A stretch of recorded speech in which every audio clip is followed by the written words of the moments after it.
को मैट्रिक में फिजिक्स जो एगो पोर्शन आहे उन में जेको फर्स्ट चैप्टर आहे उहो आहे इंट्रोडक्शन टू फिजिक्स, सही आहे। त जॾहिं तव्हां उन चैप्टर में वेंदव त उन में सॼी थ्योरी आहे, उन में ब्रांचिस जे बारे में आहे, साइंटिस्ट जे बारे में आहे, इस्लाम एंड साइंस जे बारे में आहे। त उहो मुंहिंजे ख़्याल में तव्हां पाण ई पढ़ी ईंदव, सही आहे। उन में का अहिड़ी का बि ॻाल्हि न आहे जेका सम्झाइण जहिड़ी हुजे, उनखे तव्हां हिकिड़े जेका रीड करे ईंदव त उन में जेके मेन पॉइंटूं आहिनि उहे तव्हां सभु, उन में सिर्फ़ु कंट्रीब्यूशन ऑफ साइंटिस्ट आहिनि, उन में 2 टॉपिक तमामु अहम अथव। हिकिड़ो डॉक्टर अब्दुल सलाम, सही आहे, ऐं ॿियो डॉक्टर अब्दुल कदीर। इन्हनि जा MCQ ईंदा आहिनि, इन्हनि खे लाज़मी ॾिसी छॾिजो त हुननि कॾहिं ॼावा किथे ॼाया, सही आहे, ऐं उन्हनि कहिड़ी कॉन्ट्रीब्यूशन कई। जेको डॉक्टर अब्दुल सलाम हो उन छा ते कमु कयो आहे, कंहिंखे ख़बर आहे, यादि आहे, कीअं पढ़ियो हुजे मैट्रिक जी फिजिक्स में, मशहूरु कमु जंहिंजे लाइ हुनखे एवॉर्ड में मिलियो, ग्रांड यूनिफिकेशन थ्योरी, ठीकु आहे, GUT जंहिंखे शॉर्ट फॉर्म में चइबो आहे। इहो यादि रखो, डॉक्टर अब्दुल सलाम इन ते कमु कयो जंहिंजे करे हुनखे नोबेल प्राइज़ ॾिनो वियो, ठीकु आहे। त इहा ग्रांड यूनिफिकेशन थ्योरी आहे। ऐं डॉक्टर अब्दुल कदीर खे कहिड़ो एवॉर्ड ॾिनो वियो, एटम बम ते। डॉक्टर अब्दुल कदीर जेको आहे उन एटम बम ते कमु कयो, न्यूक्लियर, ठीकु आहे। त उनखे कहिड़ो एवॉर्ड ॾिनो वियो पाकिस्तान गवर्नमेंट जे तरफ़ां, हिलाल इम्तियाज़, ठीकु आहे। त इहे 2 MCQ त लाज़मी अची सघंदा, कंहिं बि टेस्ट में ईंदा आहिनि अक्सर करे, सही आहे। ऐं कहिड़े ईयर में मिलिया, त इहो तव्हां फर्स्ट चैप्टर में इहे 2 टॉपिक अथव, त इन्हनि खे ॾिसिजो। ॿियो अलबरूनी अथव, डिफरेंट साइंटिस्ट, इन्हनि खे ॾिसी छॾिजो, हिकिड़े जेकर नज़र मां कढे छॾींदव त तव्हांखे क्लियर थी ईंदा, या सही आहे। बाक़ी हाणे असां सेकेंड चैप्टर स्टार्ट कंदासीं, जो नालो छा आहे, मेजरमेंट।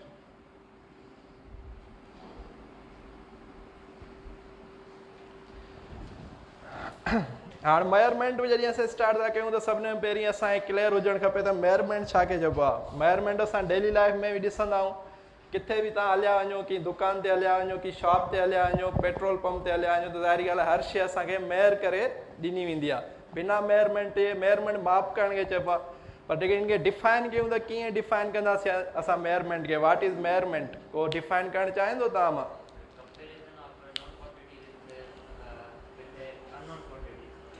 कंपेरिजन, माना मेजरमेंट में असां छा कंदा आहियूं, कंपेरिजन कंदा आहियूं।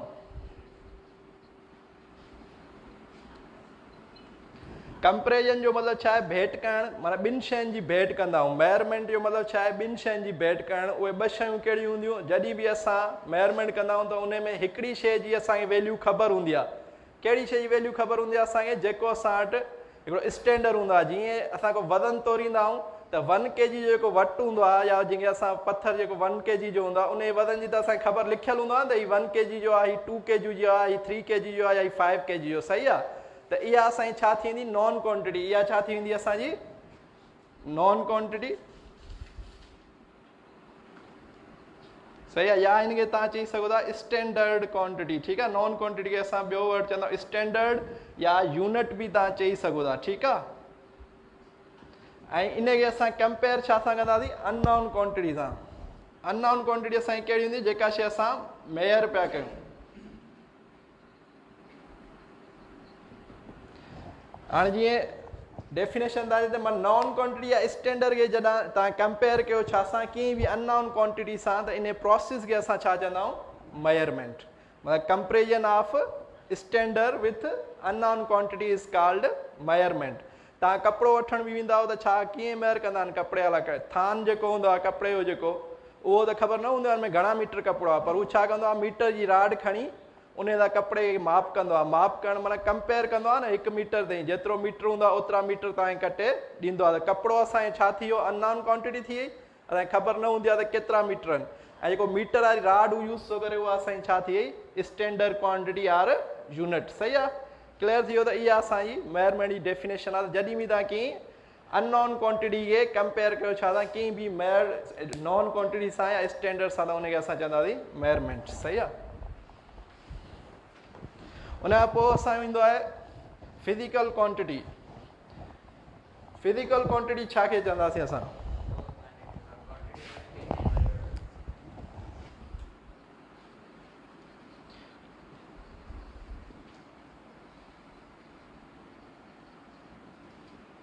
हाणे फिज़िकल क्वांटिटी तव्हां अहिड़ी कीअं बि मटीरियल को बि खणो, असां डिफरेंट मटीरियल आहिनि, ठीकु आहे। मैटर मां ठहियलु को बि मटीरियल खणो, त त उन जी का बि प्रॉपर्टी जंहिंखे तव्हां मयर करे सघो, माप करे सघो, त उनखे असां चवंदा आहियूं छा, फिज़िकल क्वांटिटी।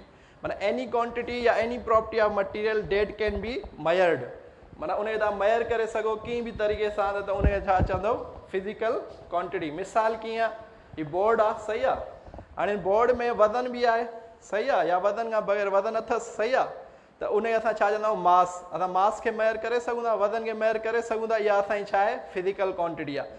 ऐं जीअं असां लेंथ मेयर करणु चवंदा आहियूं, केतिरो डिघो आहे, ठीकु आहे, लेंथ हाइट, त इहा बि छा आहे, मेयर करे सघूं था, इहा बि छा आहे, असांजी फिज़िकल क्वांटिटी आहे। टाइम आहे, टाइम बि असां मेयर कंदा आहियूं, सही आहे, त इहा बि असांजी छा आहे, फिज़िकल क्वांटिटी आहे। न अहिड़ी का बि क्वांटिटी तव्हां खणो जंहिंखे तव्हां मेयर करे सघो कंहिं तरीक़े सां, त उनखे असां छा चवंदा आहियूं, फिज़िकल क्वांटिटी। हाणे फिज़िकल क्वांटिटी त क्लियर थिए त मेयर करे सघूं, पर उनखे मेयर करण जे लाइ ॿ शयूं लाज़मी असांखे खणियूं हूंदियूं आहिनि फिज़िकल क्वांटिटी में। उहे ॿ शयूं छा आहिनि, फर्स्ट फिज़िकल क्वांटिटी में हमेशह हिकिड़ो हूंदो तव्हांजो, फर्स्ट जेको हूंदो मैग्नीट्यूड, फर्स्ट छा हूंदो, मैग्नीट्यूड लाज़मी हूंदो फिज़िकल क्वांटिटी जो। सेकेंड तव्हांजो छा हूंदो आहे, यूनिट। जॾहिं बि तव्हां कंहिं फिज़िकल क्वांटिटी खे लिखंदव, सही आहे, रिटिन फॉर्म में लिखंदव, त उन में ॿ शयूं लाज़मी लिखंदव, हिकिड़ो हुनजो मैग्नीट्यूड, ॿियो हुनजो यूनिट। हाणे सवाल हिते इहो थो अचे त मैग्नीट्यूड छा आहे चइबो आहे, सही आहे, या यूनिट छा आहे चइबो। त हाणे मैग्नीट्यूड जेको छा आहे असांजो, इहो हूंदो आहे न्यूमेरिकल वैल्यू।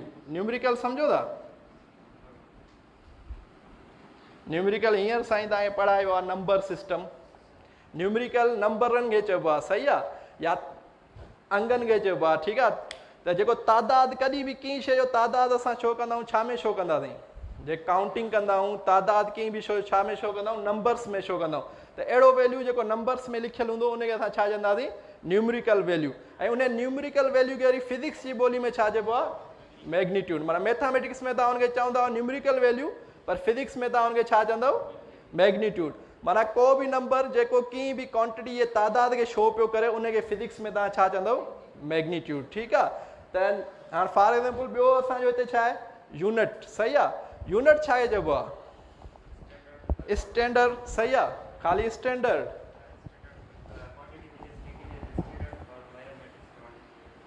हाणे स्टैंडर्ड त हूंदो आहे, इहो क्लियर आहे, यूनिट स्टैंडर्ड आहे, पर प्रॉपर जॾहिं असां स्टैंडर्ड के ठाहिण वारो त हूंदो या पाणे स्टैंडर्ड थी ईंदो। जॾहिं मीटर असां चऊं था लेंथ जो स्टैंडर्ड आहे या यूनिट आहे, त उनखे कीअं डिफाइन कयो हूंदो, सही आहे, कीअं डिफाइन कयो हूंदो, ईअं पाणे स्टैंडर्ड न ठहंदो आहे। जेकी मास जो यूनिट छा आहे, केजी आहे, त उनखे बि कीअं डिफाइन कयो हूंदो, सही आहे। त यूनिट छा आहे, स्टैंडर्ड आहे, पर इहो छा हूंदो आहे, प्री डिफाइंड हूंदो आहे। छा हूंदो आहे,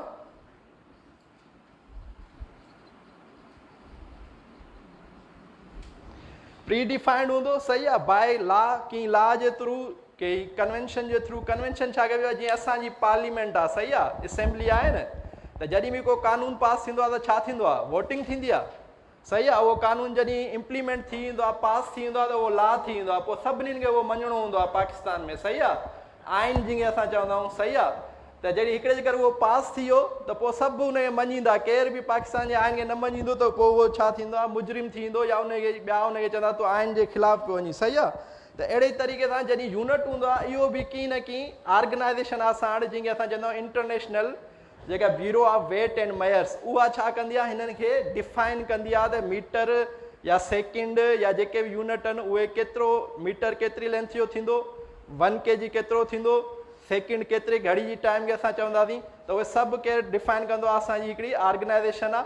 त मतिलबु जेको यूनिट स्टैंडर्ड त हूंदो आहे, पर इहो डिफाइंड थियलु हूंदो आहे बाय सम कन्वेंशन आर कंहिं लॉ जे ज़रिए, सही आहे, त उनखे असां चवंदा आहियूं यूनिट। हाणे जॾहिं बि असांखे फिज़िकल क्वांटिटी क्लियर थिए त फिज़िकल क्वांटिटी छा आहे, त जॾहिं बि कंहिं क्वांटिटी खे, कंहिं बि क्वांटिटी खे तव्हां प्रॉपर्टी खे मेयर करे सघो, त उनखे तव्हां छा चवंदव, फिज़िकल क्वांटिटी। ऐं उन में ॿ शयूं लाज़मी हूंदियूं, हिकिड़ो मैग्नीट्यूड, सही आहे, मैग्नीट्यूड छा थी वेंदो, जेको नंबर्स में वैल्यू लिखियलु हूंदो, जेको हुनजे तादाद खे ॿुधाईंदो, सही आहे। ऐं ॿियो हुनजो हूंदो यूनिट या स्टैंडर्ड, सही आहे। त उहे ॿ शयूं जॾहिं हूंदा गॾु हूंदियूं, त उनखे तव्हां चवंदव त इहा छा आहे, फिज़िकल क्वांटिटी। यूनिट असांखे ॿुधाईंदो छा जे बारे में, बेसिक क्लास में मूं तव्हांखे ॿुधायो, कंहिंखे यादि हुजे त यूनिट मां छा ख़बर पवंदी आहे, जे यूनिट लिखियलु आहे कंहिं क्वांटिटी सां गॾु, उहो छा जे बारे में ॿुधाईंदो आहे, फर्स्ट क्लास में या सेकेंड में मूं ॿुधायो तव्हांखे, नेचर ऑफ क्वांटिटी। जॾहिं यूनिट लिखियलु हूंदो, तव्हांखे ऑटोमेटिकली सम्झ में अची वेंदो आहे त हीअ कहिड़ी क्वांटिटी जी ॻाल्हि करे पियो। जॾहिं फॉर एग्ज़ाम्पल हिते मां लिखां थो हींअर 5 kg त हिन मां यूनिट कहिड़ो आहे ऐं मैग्नीट्यूड कहिड़ो आहे? ही मैग्नीट्यूड आहे कहिड़ो 5 छो मैग्नीट्यूड आहे? छो त न्यूमेरिकल वैल्यू आहे न, नंबर कहिड़ो आहे 5 आहे, ही त kg अल्फाबेट में लिखियल आहे त मतिलबु ही न्यूमेरिकल वैल्यू न आहे, त न्यूमेरिकल वैल्यू कहिड़ो आहे तव्हांजो 5 आहे, त 5 असांजो छा थींदो मैग्नीट्यूड थी वियो, 5 असांजो छा थी वियो मैग्नीट्यूड थी वियो, सही आहे एम सां जो। ऐं हीउ जेको kg आहे इहो असांजो छा थी वियो यूनिट थी वियो, छो त यूनिट छो आहे, छो त असां जॾहिं बि मास खे मेयर कंदा आहियूं SI सिस्टम जे मुताबिक़ त हमेशह छा में कंदा आहियूं kg में, सही आहे, त इहो असांजो थी वियो यूनिट ऐं हीअ असांजो छा थी वियो मैग्नीट्यूड। हाणे जॾहिं ॿुधाए चयो त नेचर ॿुधाईंदो आहे यूनिट, त तव्हां ॾिसो जॾहिं हिते kg लिखियल आहे तव्हांजे सम्झ में अचे पियो त हीउ छाजे बारे में ॻाल्हि पियो करे, जॾहिं असांजे यूनिट पढ़ियल हूंदा त मास जो यूनिट छा आहे kg आहे, त तव्हांखे ख़बर पइजी वेंदी त छाजे बारे में ॻाल्हि पियो करे मास जे बारे में, भले हिते क्वांटिटी जो नालो न लिखियल हुजे, पर जॾहिं मां हिते लिखां 10 मिनट्स, सही आहे, त हीउ 10 छा थींदो मैग्नीट्यूड ऐं मिनट छा थी वियो यूनिट थी वियो, सही आहे। त हाणे छाजे बारे में ॻाल्हि पई थिए टाइम जे बारे में ॻाल्हि पई थिए, सही आहे, त मतिलबु तव्हां ॾिसो तव्हांखे किथां ख़बर पई पवे त टाइम जे बारे में ॻाल्हि पई थिए, यूनिट खे ॾिसी ख़बर पई पवे न, जॾहिं इहो यूनिट न हुजे त तव्हां ख़ाली हिते 10 लिखियल हुजे त तव्हां ही सिर्फ़ु छाखे छो पियो करे न्यूमेरिकल वैल्यू छो पियो करे, का ख़बर न आहे त टाइम जी ॻाल्हि थो करे, मास जी ॻाल्हि थो करे, या लेंथ जी ॻाल्हि थो करे, करंट जी ॻाल्हि थो करे, त का ख़बर कोन्हे। जीअं कल्ह तव्हां टेम्परेचर पढ़ियो, सही आहे, या तव्हां हीट जे बारे में पढ़ियो, त जॾहिं मां टेम्परेचर जो वैल्यू लिखंदुसि हिते,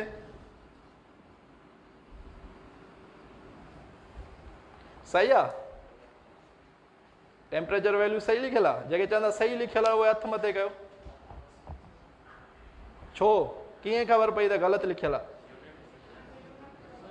यूनिट छाजो लिखियल आहे हिते लेंथ जो यूनिट लिखियल आहे, यूनिट मूं ग़लति लिखियो त मूं चयो टेम्परेचर आहे, तव्हांखे ख़बर पइजी त सर ग़लति पियो चए, त हिते यूनिट छाजो लिखियल आहे मीटर आहे, हीअ लेंथ जी ॻाल्हि पियो करे, टेम्परेचर जी ॻाल्हि न पियो करे, त यूनिट केॾो इंपॉर्टेंट पियो थिए फिजिक्स में, सम्झो त यूनिट जी तमामु घणी अहमियत आहे, तव्हां जे यूनिट ग़लति था लिखो त तव्हांजी क्वांटिटी ग़लति थी, फॉर एग्जाम्पल प्रॉब्लम में पुछे थो हिन शइ जो टेम्परेचर ॿुधायो, तव्हां सॼो सॉल्व करे आख़िर में यूनिट तव्हां ग़लति लिखी छॾियो, टेम्परेचर जी जाइ ते तव्हां मीटर लिखी छॾियो, मतिलबु छा तव्हांजी 2 मार्कूं जेको चेक करण वारो कटींदो लाज़मी, छो त तव्हांजी क्वांटिटी क्लियर न आहे, ठीकु आहे। पर जॾहिं मां हिते एम खे ट्राए, हाणे ख़बर पवे पई छाजी ॻाल्हि पियो करे, छाजी ॻाल्हि पियो करे टेम्परेचर जी, ठीकु आहे, त इहो हूंदो आहे यूनिट जेको असांजे क्वांटिटी जे बारे में क्लियर कंदो आहे, क्लियर आहे। हाणे जेके बि असांजो फिज़िकल क्वांटिटीज़ आहिनि उन्हनि खे 2 क्वांटिटीज़ में विरहायो वियो आहे, फिज़िकल क्वांटिटीज़ खे 2 क्वांटिटीज़ में विरहायो वियो आहे, उहे कहिड़ियूं आहिनि? एनीबॉडी को ॿुधाए छॾे अचनि थियूं जी, डायरेक्शन जे लाइ बेसिक शुरूआत में वञा असां, बेसिक जेको शुरूआती जेका क्वांटिटी आहे उहो त पोइ था चऊं स्केलर ऐं वेक्टर, बेसिक ऐं फंडामेंटल, फंडामेंटल ऐं ड्राइव्ड, ठीकु आहे। जेके बि असांजी क्वांटिटी आहिनि उहे फंडामेंटल क्वांटिटी में हिकिड़ी ऐं ॿी असांजी हूंदियूं आहिनि ड्राइव्ड, ठीकु आहे। केरु डिफाइन कंदो फंडामेंटल क्वांटिटी छाखे चइबो आहे ऐं ड्राइव्ड कीअं चइबो आहे? हमेशह जेको फिजिक्स में अक्सर करे जेके वर्ड हूंदा आहिनि न, जेके जीअं ही वर्ड ऑफ फंडामेंटल, ही वर्ड आहे ड्राइव्ड, इन्हनि में ई डेफिनेशन लिखियल हूंदी आहे, त इन्हनि वर्डनि जी मीनिंग ते या इन्हनि ते थोरो गौर कंदो तव्हांखे ख़बर पइजी वेंदी छाजी ॻाल्हि थो करे। त फंडामेंटल छा आहे, केरु डिफाइन करणु चाहे आहे को, या मां ॿुधाए छॾियां?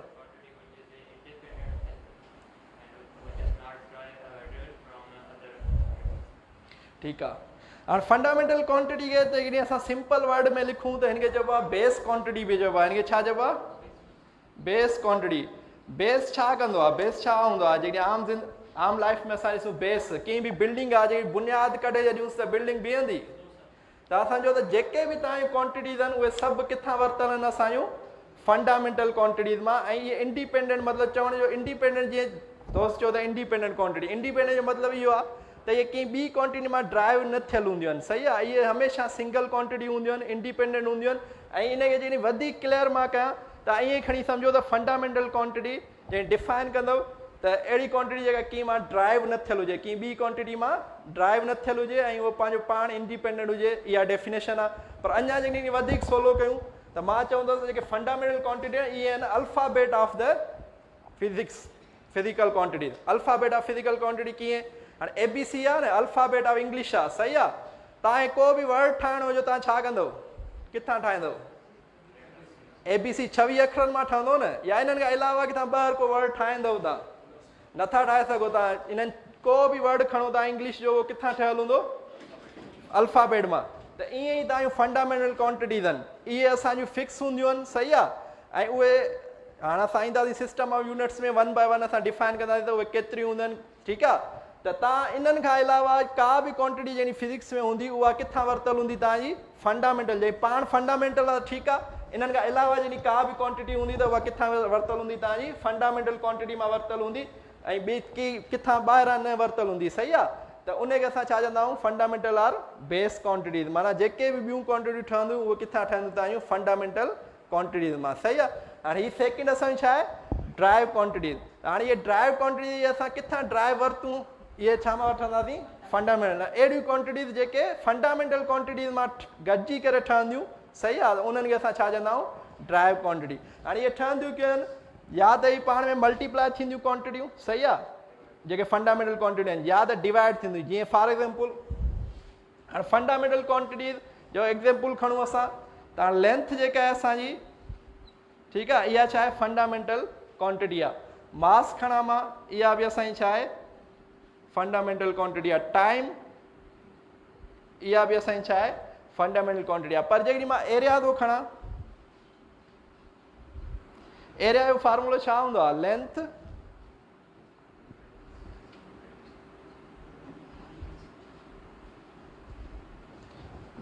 हाणे हिन में ॾिसो, लेंथ जेका आहे फंडामेंटल क्वांटिटी खई आहे असां, सही आहे। लेंथ पाण फंडामेंटल आहे, पर हिते जॾहिं असां एरिया जो फार्मूलो लिखियो आहे, लेंथ इंटू विर्थ, लेंथ बि असांजी छा आहे? फंडामेंटल आहे, पर उनखे वरी असां मल्टीप्लाए छा था कयो आहे? विर्थ सां। त असांजी विर्थ बि जेका आहे हिकिड़े लेंथ जो ई क़िस्म आहे। मतिलबु असां जॾहिं ॿिनि फंडामेंटल क्वांटिटी खे मल्टीप्लाए था कयूं त असां हिकिड़ी नई क्वांटिटी थी मिले, उहा छा आहे? एरिया। त हाणे इहा ॾिसो, ॿिनि फंडामेंटल क्वांटिटी खे मल्टीप्लाए करण सां नई क्वांटिटी मिली, त इहा असांजी छा थी वई? Derived quantity. इहा असांजी छा थी वई?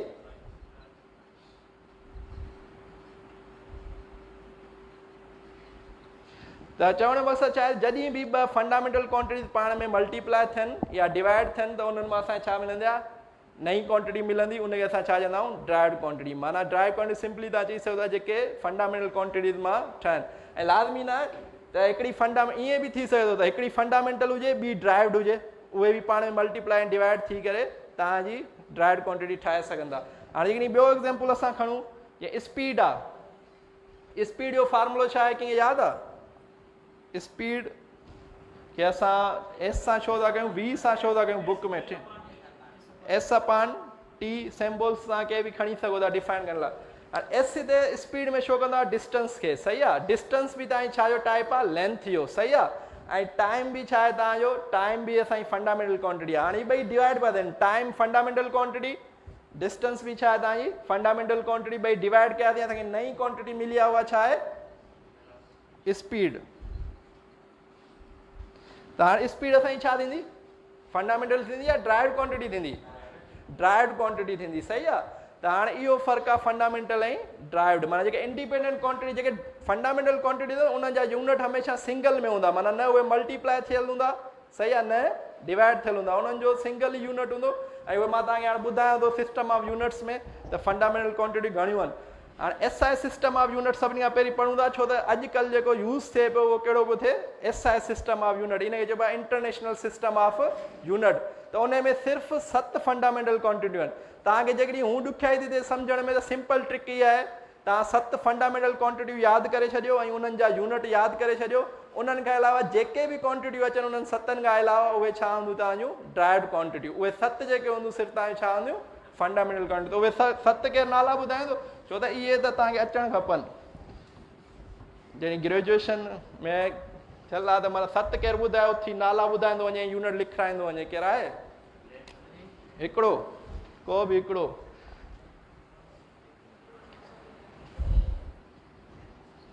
फर्स्ट असांजी फंडामेंटल क्वांटिटी आहे SI सिस्टम में पिया ॿुधायूं असां, ठीकु आहे। SI सिस्टम में जेके फंडामेंटल क्वांटिटियूं आहिनि उहे घणियूं आहिनि? 7 अथव। घणियूं आहिनि? 7। फर्स्ट असांजी फंडामेंटल क्वांटिटी छा आहे? लेंथ। सेकेंड असांजी फंडामेंटल क्वांटिटी छा आहे? मास, ठीकु आहे। थर्ड असांजी फंडामेंटल क्वांटिटी आहे टाइम, फोर्थ असांजी छा आहे टेम्परेचर, उन खां पोइ असांजी छा हूंदी आहे अमाउंट ऑफ सब्सटेंस। इहो छा सां रिलेटेड हूंदो आहे अक्सर करे केमिस्ट्री में हूंदो आहे, ठीकु आहे, जेके असां रिएक्शन्स कंदा आहियूं। उन खां पोइ असां छा हूंदो आहे करंट, ऐं लास्ट में ल्यूमिनस इंटेंसिटी। इहा लाइट जी शिदत हूंदी आहे, ठीकु आहे, इंटेंसिटी ऑफ लाइट जेका रोशनी में जेका असांजी एनर्जी हूंदी आहे उनखे ल्यूमिनस इंटेंसिटी बि असां चवंदा आहियूं। त हाणे हिननि जा ही असां छा आहिनि फंडामेंटल क्वांटिटीज़। लेंथ सही आहे, हाणे लेंथ में घणियूं शयूं अची ईंदियूं अथव, लेंथ में विर्थ बि अची ईंदी, हाइट बि अची ईंदी, डिस्टेंस बि अची ईंदो, डिस्प्लेसमेंट बि अची ईंदो। त इहे सभु लेंथ जा टाइप आहिनि, पर जॾहिं हिननि मां को बि अची थो वञे इहे फंडामेंटली कंसिडर थींदी लेंथ। जीअं यूनिट मीटर हुजे सही आहे, त उहा असांजी छा हाणे हिननि जा जेके यूनिट असां लिखंदासीं त हाणे ॾिसो लेंथ जो जेको SI यूनिट आहे उहो छा आहे मीटर, ठीकु आहे, मास जो आहे kg, टाइम जो आहे सेकेंड, टेम्परेचर जो छा आहे कल्ह पढ़ियो हूंदो केल्विन, अमाउंट ऑफ सब्सटेंस जो मोल, करंट जो एम्पेयर, एम्पेयर में एच ईंदो न, एच ईंदो या न, ठीकु आहे। त हाणे ही जेके तव्हां यूनिट सिंबल्स जेकॾहिं असांजा लिखंदासीं, मीटर खे M सां शो कबो आहे, kg जी सिंबल मूं लिखी आहे, सेकेंड खे S सां शो कंदो, हिन खे K सां, मोल खे MOL बि लिखंदा आहिनि, एम्पेयर खे A सां, ठीकु आहे, ऐं कैंडिला खे कैंडिला लिखंदा, C बि लिखी सघो था, CD, ठीकु आहे। त हाणे ही सिंबल अथनि, हाणे ही ॾिसी वठो 7 फंडामेंटल क्वांटिटीज़ आहिनि, ही उन्हनि जा यूनिट आहिनि। त इहे जिथे बि ईंदा त इहे तव्हां फंडामेंटल क्वांटिटी कंसिडर कंदा। इन्हनि खां अलावा जेके बि असांजी क्वांटिटी हूंदियूं उहे हिननि मां वरितल हूंदियूं, या त इहे क्वांटिटीज़ मल्टीप्लाए थींदियूं या त डिवाइड थींदियूं, सही आहे, पोइ उन्हनि मां असांखे छा मिलंदियूं ड्राइव्ड क्वांटिटी। त इन्हनि खां अलावा जेके बि क्वांटिटी हूंदियूं उहे तव्हांजी छा हूंदियूं ड्राइव्ड क्वांटिटीज़, सही आहे। हाणे system SI system of units clear थी वियो। हाणे हिन खां अलावा बि सिस्टम ऑफ यूनिट्स हुआ असां हाणे पुराणे टाइम में जेके असां यूज़ कंदासीं उहे कहिड़ा हुआ, उहे सिर्फ़ु डिस्कस कंदासीं। छो त कॾहिं कॾहिं FPS system, CGS system, MKS system.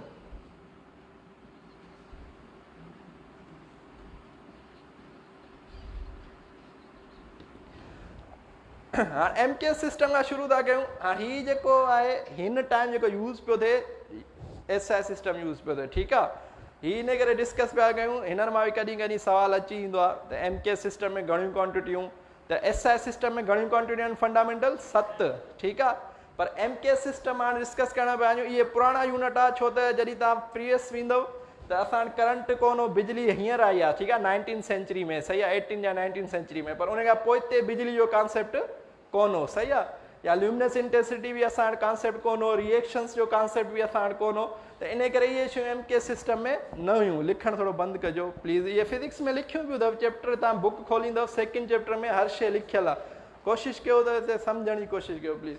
हाणे MKS सिस्टम ऐं नोट्स बि मां सर खे ॾींदुसि, इहे मूं वटि आहिनि, इन जा फिज़िक्स जा नोट्स ठहियल आहिनि, उहे मां सर खे ॾींदुसि, उहे तव्हां वठी, उन में बि हर शइ लिखियलु आहे, त कोशिशि कयो लिखो घटि।